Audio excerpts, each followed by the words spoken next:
Students, हम लोगों ने जो 9 का चैप्टर है उसको स्टार्ट कर रखा है, ठीक है। और मोस्टली स्टूडेंट आप लोगों से एक शिकायत भी है कि आप लोग रेगुलर स्टडी नहीं कर रहे हो, ठीक है। अगर आप लोग पीछे वाले वीडियो नहीं देखोगे तो आगे वाला वीडियो आपके बिल्कुल भी समझ में नहीं आएगा। तो आप पहले तो पीछे वाले वीडियो देखिए, जिन स्टूडेंट्स ने नहीं देखा है उसके बाद में आप आगे वाले को वीडियो को देखिए। आज का जो हमारा टॉपिक रहेगा वो 9 के चैप्टर से ही है। 9 के चैप्टर को अपन कंटिन्यू कर रहे हैं, जो है रिप्रोडक्शन इन एनिमल्स है। अब एनिमल्स के अंदर मोस्टली अपन ह्यूमंस की बात करते हैं कि ह्यूमंस के अंदर हमने male reproductive system, female reproductive system किया है। मेल रिप्रोडक्टिव सिस्टम के अंदर हमने बनाया था स्पर्म, किसका प्रोडक्शन किया था, स्पर्म के प्रोडक्शन की स्टडी की थी। और फीमेल के अंदर अपन ने ओवा का फॉर्मेशन किया था। जो स्पर्म होते हैं उनको बोलते हैं मेल गैमीट, ठीक है। जो ओवा है उसको बोलते हैं फीमेल गैमीट। गैमीट है, स्पर्म कैसा होता है, यूनिसेलुलर होता है, ठीक है, और हैपेलोइड है। ऐसे ही जो फीमेल गैमीट होगा वो भी क्या होगा, यूनिसेलुलर होगा और हैपेलोइड होगा। क्लियर हो गया इतनी बात आपके। चलिए अब अपन स्पर्म की स्ट्रक्चर देखी थी हम लोगों ने जब स्टडी की थी, तो अपन ने बनाया था एक तो स्पर्म के अंदर हेड पार्ट बनाया था ऐसे, ठीक है। फिर उसके बाद में ये बनाया था टेल पोर्शन, और ये हो गया इसका न्यूक्लियस वाला हो गया। जब अपन एक ओवम की स्ट्रक्चर देखते हैं तो ओवम की जब अपन स्ट्रक्चर बनाते हैं तो न्यूक्लियस रीजन बना देते हैं, ये रहा न्यूक्लियस। और ये थिन मेम्ब्रेन प्रेजेंट होती है जो इसको प्रोटेक्शन प्रोवाइड करवाती है ऐसे। फिर अपन ने फीमेल रिप्रोडक्टिव सिस्टम की जब स्टडी की थी तो वह अपन बताते हैं कि एक जो ओवेरी है वो मैनी ओवम प्रोड्यूस करती है, मैनी ओवम को प्रोड्यूस करती है। अब वहां से क्या होता है कि केवल एक जो ओवम होगा वो कहाँ जाएगा, ओवी डक्ट के अंदर जाता है।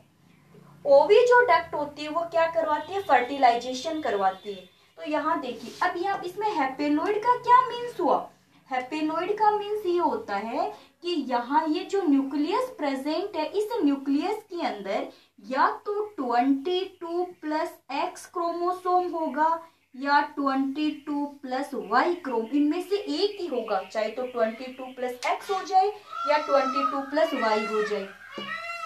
जो अपन इसके न्यूक्लियस की बात करते हैं, इसमें जब हैपेलोइड की बात करते हैं तो 22 प्लस एक्स 22 प्लस एक्स तो दोनों सेम ही है, तो इसमें भी एक हो जाएगा, कोई हो जाए, बोले है तो सेम ही। ये 22 प्लस एक्स है तो भी सेम करेक्टर से, ये 22 प्लस एक्स है तो भी सेम करेक्टर से, यानी कितने हो गए, 23 क्रोमोसोम्स हो गए ना। यानी 46 में से गैमेट्स के अंदर कितने क्रोमोसोम्स होते हैं, 23 क्रोमोसोम्स होते हैं। यानी 2n की जगह यहाँ क्या पाया जाता है, n पाया जाता है। अब क्या होगा कि देखिए ये जो स्पर्म है, ये स्पर्म भी कहाँ पहुंच गए, ओविडक्ट में पहुंच गए। ओवा भी ओवेरी से कहाँ गया, ओविडक्ट के अंदर आ गया। अब आगे क्या होगा कि ये जो स्पर्म है इस ओवम के मेम्ब्रेन को तोड़ देगा, जैसे देखिए ऐसे तोड़ेगा, ये अपन बनाते हैं ऐसे, ठीक है, ऐसे अपन ने बना लिया, ये ओवा। अब ये स्पर्म है ना, ये स्पर्म ये क्या करेगा, इसका जो यहां तक ऐसे इसको पेनिट्रेट कर देगा, ऐसे अंदर चला गया ना तोड़ करके, ये इसका टेल रीजन है, बाहर रह जाता है, और इसका ये न्यूक्लियस। फिर उसके बाद में आगे वाली स्टेप के अंदर क्या होगा, ये बिल्कुल अंदर चला जाएगा, ये लीजिए डिस्चार्ज कर दिया ना इसने। ये दो न्यूक्लियस कहाँ आ गए, एक ही जगह पे आ जाते हैं तोड़ करके, ये वाला हेड पार्ट ये बाहर रह जाता है। तो यानी कि मेल गैमेट और फीमेल गैमेट का यहाँ पे क्या हो गया, फ्यूजन हो गया। तो मेल गेमिट और फीमेल गेमिट का जो फ्यूजन होता है उसको बोलते हैं फर्टिलाइजेशन बोला जाता है। तो पहले तो अपन ने स्पर्म की स्ट्रक्चर देख ली, ओवम की स्ट्रक्चर देख ली, ठीक है, देख ली।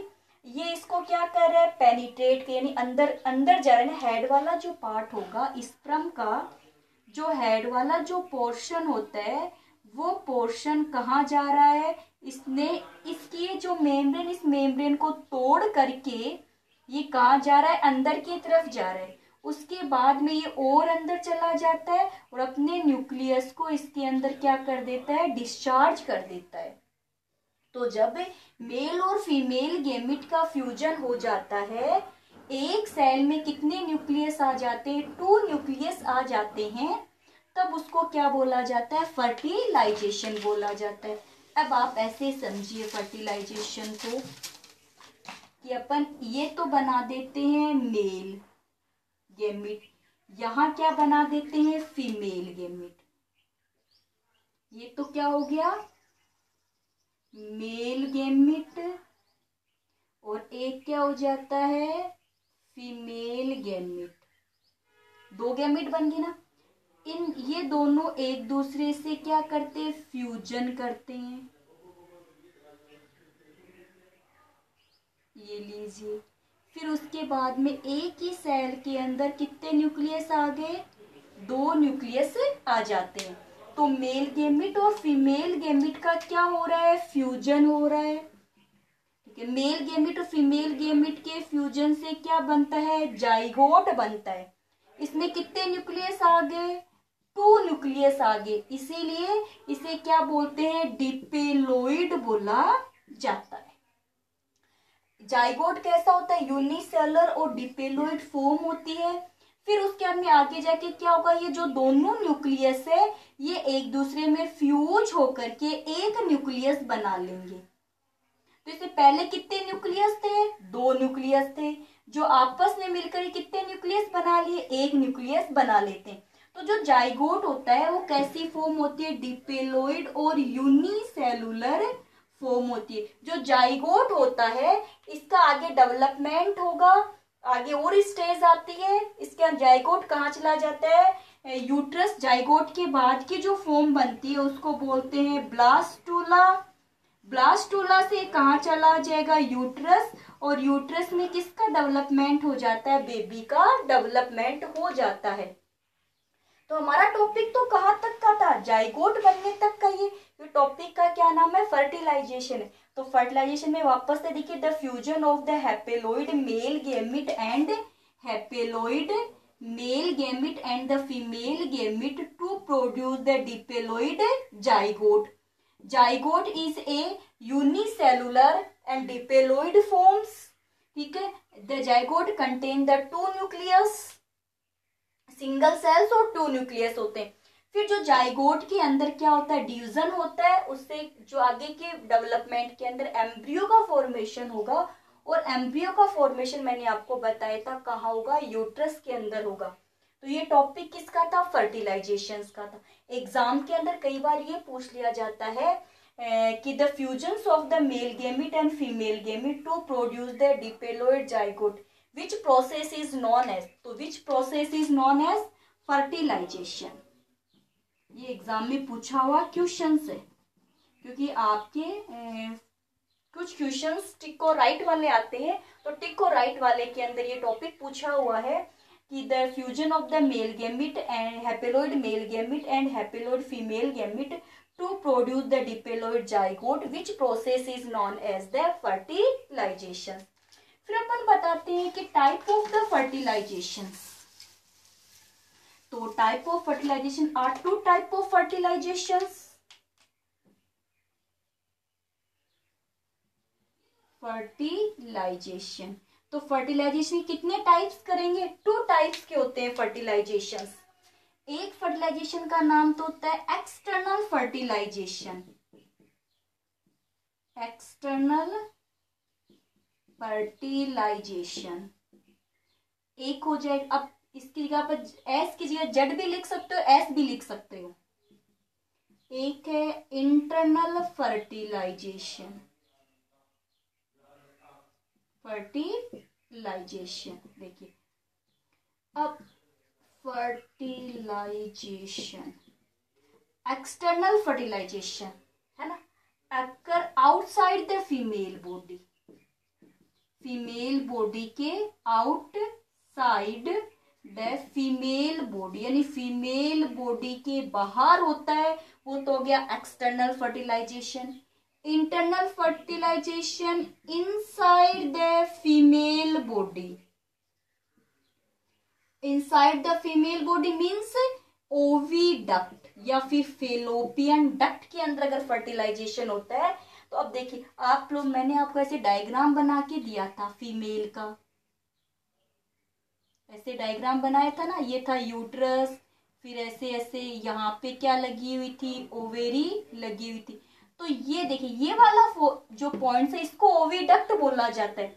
तो इंटरनल में फर्टिलाइजेशन कहाँ होता है, फीमेल बॉडी के अंदर होगा, और कहाँ होगा, ओविडक्ट के अंदर फर्टिलाइजेशन होता है। एक्सटर्नल फर्टिलाइजेशन कहाँ है, आउटसाइड द फीमेल बॉडी, तो इसका मीन्स इसमें मोस्टली मीडियम कहाँ रहेगा, वाटर के अंदर। फर्टिलाइजेशन कहाँ मिलेगा, वाटर के अंदर मिलेगा।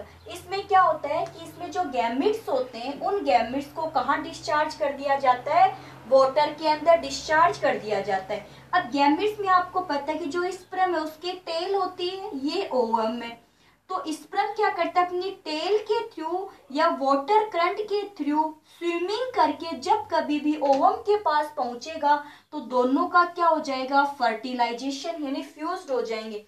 इनकी टाइमिंग कम होती है, कुछ ही टाइम्स के लिए, कुछ ही मिनट्स या हॉवर्स के अंदर ये लाइव रहते हैं, फिर इनकी एक्चुअली में डेथ हो जाती है। तो इन्हें अपने टाइम के अकॉर्डिंग जब भी यानी स्पर्म और ओवम डिस्चार्ज हो जाते हैं वाटर के अंदर, फिर जब भी स्पर्म कभी वाटर इस ओवम के कांटेक्ट में आएंगे तो इनका फर्टिलाइजेशन हो जाता है। तो कहाँ हुआ है, वाटर के अंदर हुआ है फर्टिलाइजेशन, ना कि फीमेल बॉडी के अंदर हुआ है। इसका मोस्टली अपन एग्जांपल ले लेते हैं जैसे फ्रॉग के अंदर, ठीक है, इनसाइड द बॉडी है, ठीक है, इसका एग्जांपल अपन बता देते जैसे ह्यूमन है, डोमेस्टिक एनिमल्स है, वाइल्ड एनिमल्स है, ये सभी इसके क्या होते हैं, एग्जांपल्स होते हैं। एक्सटर्नल फर्टिलाइजेशन के अंदर जो जाइगोट बनता है या ऑफ स्प्रिंग बनेगा उसकी वाइबिलिटी यानी जीवन की जो क्षमता होगी वो कम होगी, तो या तो ये फर्टिलाइज्ड ही नहीं होंगे, फर्टिलाइज्ड हो गए तो आगे जाकर जाइगोट बना, जाइगोट से क्या बना, एग बनेगा, एग से क्या ऑफ स्प्रिंग है वो बाहर निकलेंगे, तो तब तक इन एग को कोई ना कोई नेमी डिस्ट्रॉय कर देगा। लेकिन इनसाइड द बॉडी के अंदर ये क्या है, फीमेल की जब तक बेबी का बर्थ नहीं हो जाता तब पूरी प्रोसेस क्या होती है, फीमेल बॉडी के अंदर होती है, इसीलिए इनकी जीवन क्षमता क्या होती है, अधिक होती है, ज्यादा जीवित रहते हैं। तो ये डिफरेंस था फर्टिलाइजेशन का। तो फर्टिलाइजेशन टू टाइप के एक्सटर्नल और इंटरनल फर्टिलाइजेशन होते हैं। सभी स्टूडेंट वीडियो को वॉच करने के बाद में लाइक कीजिए ताकि मुझे पता चल जाए कि किन किन स्टूडेंट्स ने वीडियो को देखा है।